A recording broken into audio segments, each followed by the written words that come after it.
Guys, आज के इस वीडियो में हम बात करने वाले हैं कि अगर आपका अकाउंट कोटक महिंद्रा बैंक में है और आपका अकाउंट यहाँ पे फ्रीज कर दिया गया है यानी ब्लॉक कर दिया गया है, तो उसको आप कैसे अनफ्रीज कराएंगे, कैसे अनब्लॉक कराएंगे। सबसे पहले हम यहाँ पे ये जानेंगे कि यहाँ पर जो बैंक अकाउंट है वो फ्रीज होता क्यों है, यानी किस रीजन से, किस कारण से यहाँ पर हमारा बैंक अकाउंट फ्रीज कर दिया जाता है, ब्लॉक कर दिया जाता है। ऐसी कौन कौन सी सावधानियां हैं जिनको कि हमको रखनी चाहिए जिससे कि हमारा अकाउंट यहाँ पे फ्रीज ना हो, ब्लॉक ना हो। और यहाँ पर अगर मान लीजिए फ्रीज हो गया है तो उसको हम कैसे यहाँ पे काफी आसानी से यहाँ पे कैसे अपने अकाउंट को अनफ्रीज यानी ब्लॉक करा सकते हैं। तो इस वीडियो में आपको step by step full information देने वाला हूं, तो वीडियो को आप एंड तक देखते रहिएगा। उससे पहले अगर आप चैनल पे नए हो और आपने अभी तक चैनल को सब्सक्राइब नहीं किया है तो हमारे चैनल को सब्सक्राइब कर दीजिएगा। हमारे चैनल पे आपको हमेशा इसी तरह की वीडियो मिलती रहती है। तो चलिए वीडियो को शुरू करते हैं। सबसे पहले गाइस, हम जानते हैं कि हमारा जो बैंक अकाउंट है वो फ्रीज क्यों होता है और इससे बचने के लिए हमको क्या क्या सावधानियां रखनी चाहिए। तो देखिए, यहाँ पे जो बैंक अकाउंट फ्रीज होता है वो यहाँ पे कई प्रकार से होता है। जैसे कि यहाँ पे सबसे पहले डेबिट फ्रीज होता है। अब डेबिट फ्रीज में क्या होता है कि आपका अकाउंट में सिर्फ डेबिट फ्रीज लगा दिया जाता है। इससे क्या होता है कि आपके अकाउंट में पैसे तो आएंगे, पैसे क्रेडिट होंगे, रिसीव होंगे, लेकिन उस अकाउंट से आप कोई डेबिट ट्रांजैक्शंस नहीं कर सकते। यानी कि अगर आपको कैश विड्रॉल करना, आप कैश विड्रॉल नहीं कर पाओगे, मनी ट्रांसफर करना है, मनी ट्रांसफर नहीं कर पाओगे, बिल पेमेंट्स करना वो भी नहीं कर पाओगे। यानी बस पैसे अकाउंट में आपके आएंगे, अगर आप चाहो तो पैसे निकालना चाहो या ट्रांसफर करना चाहो तो ये काम आप नहीं कर पाओगे। ठीक है। दूसरा, यहां पर क्रेडिट फ्रीज लगाया जाता है। अब क्रेडिट फ्रीज में क्या होता है कि आपके अकाउंट में पैसे क्रेडिट नहीं होंगे, यानी कोई अगर आपके अकाउंट में पैसा क्रेडिट करेगा, डिपॉजिट करेगा, तो वो पैसा आपके अकाउंट में रिसीव नहीं होंगे, लेकिन आप अपने अकाउंट से पैसे किसी को ट्रांसफर कर पाओगे। पैसे अगर एटीएम से निकालना है तो वो निकाल पाओगे। मतलब आप यहाँ पे मतलब आपके अकाउंट में पैसे सिर्फ आएंगे नहीं, ठीक है, मतलब कोई अगर भेजेगा तो नहीं आएंगे, बस आप यहाँ पे पैसे निकाल सकते हैं, ट्रांसफर कर सकते हैं। तो ये तो क्रेडिट फ्रीज हो गया। अब उसके बाद यहाँ पर आता है तीसरा, टोटल फ्रीज। अब टोटल फ्रीज में क्या होता है कि इसमें आपका डेबिट और क्रेडिट दोनों यहां पे फ्रीज कर दिया जाता है। यानी आपके अकाउंट से कोई भी लेन देन आप नहीं कर सकते। यानी आपके अकाउंट में अगर कहीं से पैसा क्रेडिट होगा तो वो भी नहीं आ पाएगा, यानी कोई पैसे आपको भेजता है तो पैसे आपके अकाउंट में रिसीव भी नहीं होंगे। प्लस आप अपने अकाउंट से ना ही कैश विड्रॉल कर पाओगे, ना ही अपने अकाउंट से किसी को पैसे ट्रांसफर कर पाओगे। मतलब आपका अकाउंट पूरी तरह से यहाँ पे फ्रीज कर दिया जाता है। अब बैंक अकाउंट यहाँ पे फ्रीज क्यों होते हैं और इससे बचने के लिए आपको क्या क्या सावधानियां रखनी चाहिए। तो सबसे पहले यहाँ पर गलती आप लोग क्या करते हैं, देखिए यहाँ पे फ्रीज अकाउंट होने के बहुत सारे रीजंस हैं, लेकिन कुछ मैं आपको इंपॉर्टेंट रीजन बताता हूं जिनको कि आपसे यहाँ पे मतलब आपको बहुत ज्यादा सावधानियां रखनी चाहिए। ये गलती आपको नहीं करना चाहिए। सबसे पहली गलती आप क्या करते हैं कि मान लीजिए कि कोई व्यक्ति आपको पैसा भेजा, पहले तो किसी अनजान व्यक्ति से आपको पैसा नहीं लेना है। अगर मान लीजिए कोई व्यक्ति आपको यहाँ पे पैसा भेजता है, मान लीजिए वो अनजान हो या फिर मतलब कोई भी व्यक्ति आपको अगर पैसा भेजता है और वो पैसा गलत तरीके से वो लिया है, मतलब उसके पास भी गलत तरीके से आया हो, जैसे कि मान लीजिए किसी फ्रॉड एप्लीकेशंस के द्वारा आया हो, मतलब जो फेक लोन एप्लीकेशंस होती हैं, चाइनीज लोन एप्लीकेशंस होती हैं, या फिर यहाँ पे कोई स्कैम का पैसा हो, या फिर मतलब मान लीजिए कि जो आजकल गेम वाली एप्लीकेशंस आती हैं, अर्निंग वाली एप्लीकेशंस आती हैं, उनका पैसा हो, उन्होंने फ्रॉड करके रखा हो और वो पैसे मतलब उसके अकाउंट में आए और उसके बाद आपके अकाउंट में आए, तो ऐसे क्या है कि आपका भी अकाउंट यहाँ पे फ्रीज हो सकता है। तो ये भी रीजन हो सकता है। उसके बाद मान लीजिए कि यहाँ पर कोई फेक इन्वेस्टमेंट की वेबसाइट है, वहां से अगर आप पैसे यहाँ पे विड्रॉल कर रहे हैं, रिसीव कर रहे हैं, तो भी आपका यहाँ पे अकाउंट फ्रीज हो जाएगा। किसी फेक यहाँ पे चाइनीज लोन एप्लीकेशन से आपने लोन लिया था और उसने आगे स्कैम किया था और वो पैसे आपके अकाउंट में आए, तो वो भी आप उसके वजह से भी आपका अकाउंट यहाँ पे फ्रीज कर दिया जाएगा, ब्लॉक कर दिया जाएगा। अब ऐसे में आप में से काफी सारे लोग ये बोलेंगे कि सर हम तो दुकानदार है, अब हमारे दुकान पे तो मान लीजिए कि बहुत सारे कस्टमर आते हैं, कौन कैसा कैसा नहीं है वो ऑनलाइन पेमेंट कर रहा है, तो ऐसे में क्या करना चाहिए। देखिए यहाँ पर अगर आप दुकानदार हैं तो यहाँ पे आपका मतलब बिजनेस वाला अकाउंट होना चाहिए, उसमें आप करंट अकाउंट लगा के रखिए। ठीक है, करंट अकाउंट लगा के रखिएगा और उसके बाद आपके पास दुकान में तो सीसीटीवी कैमरा होता ही होगा। उसके बाद आपको ये करना है कि आपको अपना प्राइमरी अकाउंट नहीं लगाना है। मतलब अगर आप दुकानदार हैं और आपके दुकान पर मान लीजिए ऑनलाइन आप पेमेंट ले रहे हैं तो अपने प्राइमरी अकाउंट में मत लीजिएगा, मतलब कोई दूसरा यहाँ पे करंट अकाउंट ओपन करवा लीजिएगा, उसमें बस आप पैसे लीजिएगा। ठीक है, जैसे कि मान लीजिए कि आपका जो प्राइमरी अकाउंट है स्टेट बैंक ऑफ इंडिया है, तो आप ऐसे में मान के चलिए कि एचडीएफसी बैंक या फिर कोटक महिंद्रा बैंक में एक करंट अकाउंट अपना ओपन करवा लीजिए।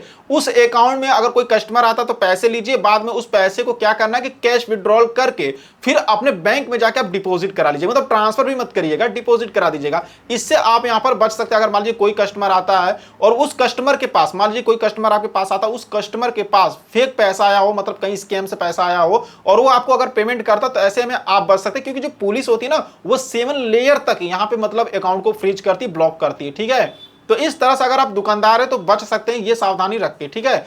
मतलब और उसके बाद मान लीजिए कि कभी कभी ऐसा होता है कि मान लीजिए कि आप दुकानदार नहीं है और कभी कभी क्या होता है कि हम कहीं जाते हैं और कोई रास्ते में मिल जाता है, बोलता है भाई हमारे पास अभी कैश नहीं है, मैं आपको 1000 रुपये या 500 रुपये डाल दे रहा हूं, प्लीज आप मुझे पैसे दे दो। अब ऐसे में आप सोचते हो कि यार चलो ठीक है, ये मतलब मेरे अकाउंट में फोन पे डाल देगा, मैं इसको कैश में दे दूंगा 500 रुपये।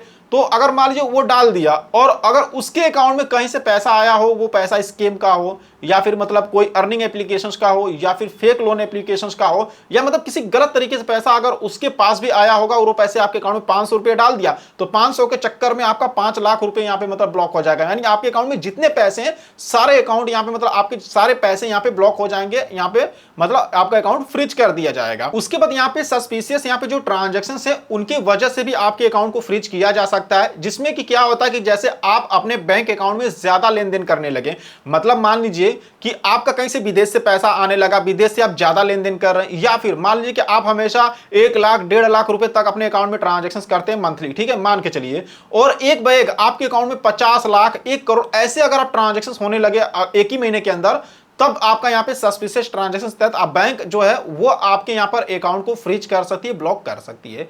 उसके बाद यहां पे कभी कभी ऐसा होता है कि कुछ लोगों का अकाउंट केवाईसी की वजह से भी यहां पे ब्लॉक हो जाता है। मतलब अगर आपके अकाउंट की केवाईसी नहीं हुई हो या फिर आप गलत जानकारी देकर अकाउंट ओपन करवाए थे, तो उसके वजह से भी यहां पर आपके अकाउंट को फ्रीज किया जा सकता है। तो ये तो नॉर्मल होता है, मान लीजिए इसमें आप बैंक जाएंगे तो बैंक वाले ही यहां पर आप अपनी केवाईसी करा लोगे तो यहां पर अनफ्रीज कर देते हैं, ठीक है। उसके बाद यहां पर इनकम टैक्स, जीएसटी या फिर कोर्ट के ऑर्डर पर भी यहां पर आपका जो अकाउंट वो फ्रीज किया जा सकता है। मतलब अगर आप मान लीजिए कि ज्यादा लेन देन कर रहे हैं, आपके अकाउंट में ज्यादा पैसे आ रहे हैं, आप इनकम टैक्स नहीं भर रहे हो, तो ऐसे में इनकम टैक्स वाले या फिर यहाँ पे जो मतलब कोर्ट के आदेश पर भी यहाँ पे कभी कभी यहाँ पर आपके अकाउंट को फ्रीज किया जा सकता है। उसके बाद कभी कभी ऐसा होता है कि लोन ईएमआई यहाँ पे अगर आप नहीं भर रहे हैं तो उसके बाद भी यहाँ पर आपका बैंक अकाउंट फ्रीज हो सकता है। जैसे कि मान लीजिए कि आपका अकाउंट कोटक महिंद्रा बैंक में, आपने कोटक महिंद्रा बैंक से 5 लाख का लोन लिया, आपकी मान के चलिए हर महीने 10,000 की ईएमआई आ रही है और आपका यहाँ पे क्या है कि कोटक महिंद्रा बैंक का ईएमआई आपने मतलब मिस कर दिया, 2-3 ईएमआई आपने नहीं पे किया, तो ऐसे में कोटक महिंद्रा बैंक या फिर कोई भी बैंक आपके अकाउंट को उसको फ्रीज कर सकता है। तो उसमें अनफ्रीज कराने के लिए क्या होगा कि आपको ईएमआई भरना होगा, जब भरोगे तो आपका अकाउंट अनफ्रीज कर दिया जाएगा, ठीक है। तो ये सारे यहाँ पे रीजंस होते हैं जिनकी वजह से कि आपका जो अकाउंट है वो यहाँ पे फ्रीज होता है, ब्लॉक होता है। अब हम बात करते हैं कि अगर आपका अकाउंट फ्रीज हो गया यानी ब्लॉक हो गया तो उसको अब अनफ्रीज कैसे कराएंगे, अनब्लॉक कैसे कराएंगे। तो सबसे पहले आपको क्या करना है कि अगर आपका अकाउंट कोटक महिंद्रा बैंक में या फिर किसी भी बैंक में, तो सबसे पहले आपको उनको कस्टमर केयर को फोन करना है। कस्टमर केयर को फोन करके बात करना, उनसे पूछना है कि सर हमारा अकाउंट फ्रीज हो गया है, क्यों हो गया है। तो वो आपको बता देंगे कि क्यों हुआ है और किसने करवाया है। मतलब अगर इनकम टैक्स ने करवाया तो वो बता देंगे, या फिर मतलब कोई फ्रॉड का पैसा आया आपके अकाउंट में, या फिर मतलब कहीं अर्निंग का पैसा आया, मतलब किसी स्कैम तरह से अगर आपके अकाउंट में पैसा आया तो वो भी आपको बता देंगे, ठीक है। और उसके बाद आपको क्या करना, अगर नहीं बताते हैं तो एक सबसे आपको यहाँ पे मेन काम ये करना है कि आपको अपने बैंक के ब्रांच में जाना होगा। जो भी आपका कोटक महिंद्रा बैंक या फिर किसी दूसरे बैंक में आपका खाता है तो उसके ब्रांच में जाइए। ब्रांच में जाने बाद सीधे आप उनसे मैनेजर से मिलिए, आप उनसे बोलिए कि सर हमारा अकाउंट फ्रीज कर दिया गया है। तो वो आपको बताएंगे कि क्यों फ्रीज किया है, किसने फ्रीज किया है, और जिसने फ्रीज किया है यहाँ पे जो भी आपका इन्वेस्टिगेशन यहाँ पे जो ऑफिसर है उनका नंबर भी आपको मिल जाएगा, ईमेल आईडी भी मिल जाएगा, ठीक है। तो आप उनसे भी बात कर सकते हैं। मतलब आप पहले जाइएगा तो उनको बताएंगे ना, तो वो आपको एक स्लिप देंगे, जो बैंक वाले होते हैं ना एक स्लिप निकाल के देते हैं, उसमें ना सारा डिटेल्स होता है, यानी क्यों आपका अकाउंट फ्रीज किया गया, किसने किया है, जो भी यहाँ पर ऑफिसर ने फ्रीज किया है उसका यहाँ पे नंबर होगा, ईमेल आईडी होगा। तो आप उनके नंबर पर बात करिएगा, उनसे बताइएगा कि सर ये कोई फ्रॉड का पैसा नहीं है, मैंने यहां से लिया। आप अगर आपके पास उसका ठोस प्रूफ है तो यहां पे आप उनसे बात करेंगे। तो हो सकता है कि बात करने पे कभी कभी ऐसा होता है कि जो ऑफिसर्स होते हैं वो बात करने पर भी वो बैंक को ईमेल कर आपके अकाउंट को अनफ्रीज करवा देते हैं, अनब्लॉक करवा देते हैं। या फिर कभी कभी ऐसा भी हो जाता है, आजकल तो ज्यादातर ऐसा ही हो रहा है, मैं देख रहा हूं कि क्या हो रहा है कि अकाउंट जहां से फ्रीज हो रहा है, जैसे कि मान लीजिए कि आप रहने वाले यूपी के हैं और मुंबई से मतलब कोई ऑफिसर ने आपके अकाउंट को फ्रीज कर दिया, तो ऐसे में आपको मुंबई जाना पड़ेगा। मतलब जो भी उनका ऑफिस होता है या जो भी वहां पे पुलिस स्टेशन होता है वहां पे आपको जाना पड़ेगा। वहां पर जाने के बाद आपको मतलब आपका अकाउंट अनफ्रीज किया जाता है और उनको आपको रीजन बताना पड़ता है, ठीक है। तो अगर आप मान लीजिए कि घर बैठे सोच रहे हैं कि हमारा अकाउंट अनफ्रीज हो जाए, तो ऐसा नहीं है, आपको ब्रांच जाना पड़ेगा। ब्रांच जाने के बाद वो आपको स्लिप निकाल कर दे देंगे, फिर उस ऑफिसर से आप बात करिएगा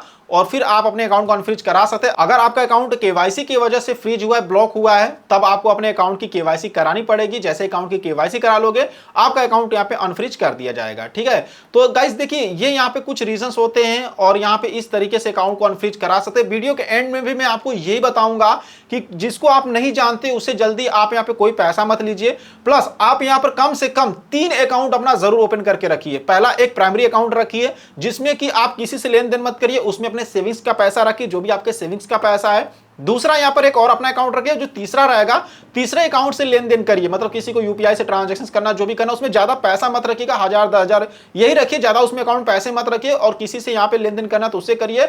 और अगर मान लीजिए कि आपका जो मेन अकाउंट है उसमें आप किसी से लेन देन मत करिए। और अगर आप किसी से लेन देन करते हैं तो मेन अकाउंट में पैसे यहां पे तुरंत मतलब ऑनलाइन में ट्रांसफर करिए। उसमें ऐसा करिए कैश विड्रॉल कर लीजिए, कैश विड्रॉल करने के बाद बैंक में जाकर डिपॉजिट करा लीजिए। इस तरह आप करा सकते हैं, ज्यादा अमाउंट हो जाता है तब। ठीक है, बाकी यहाँ पे मैंने आपको सावधानियां बता ही दिया कि क्या क्या आपको सावधानी रखनी, जिससे क्या आपका अकाउंट यहाँ पे मतलब फ्रीज ना हो, ब्लॉक ना हो। आपको कोई भी अर्निंग एप्लीकेशंस का पैसा विड्रॉल नहीं करना जो कि फेक हो। कोई यहाँ पे फेक इन्वेस्टमेंट की वेबसाइट है वहां से आपको विड्रॉल नहीं करना है। कोई भी यहाँ पे फेक चाइनीज लोन एप्लीकेशन से आपको लोन नहीं अप्लाई करना है, क्योंकि जो चाइनीज लोन वाले होते हैं, फेक लोन एप्लीकेशन वाले होते हैं ना, वो भी स्कैम का ही पैसा लिए रहते हैं। ठीक है, तो उनका भी पैसा मतलब अगर आप लोगे अपने अकाउंट में तो उससे भी आपका अकाउंट यहाँ पे फ्रीज हो जाता है, ब्लॉक हो जाता है। सो आई होप कि अब आप यहाँ पे समझ गए होंगे। बाकी अभी भी अगर आपके मन में कोई कंफ्यूजन हो या अगर आप हमसे कुछ पूछना चाहते हैं तो वीडियो के नीचे कमेंट में पूछ सकते हैं। अगर आपको हमारी वीडियो पसंद आई हो तो वीडियो को लाइक करना और चैनल को सब्सक्राइब करना बिल्कुल नहीं भूलिएगा। तो चलिए फिर मिलते हैं आपसे नेक्स्ट वीडियो में।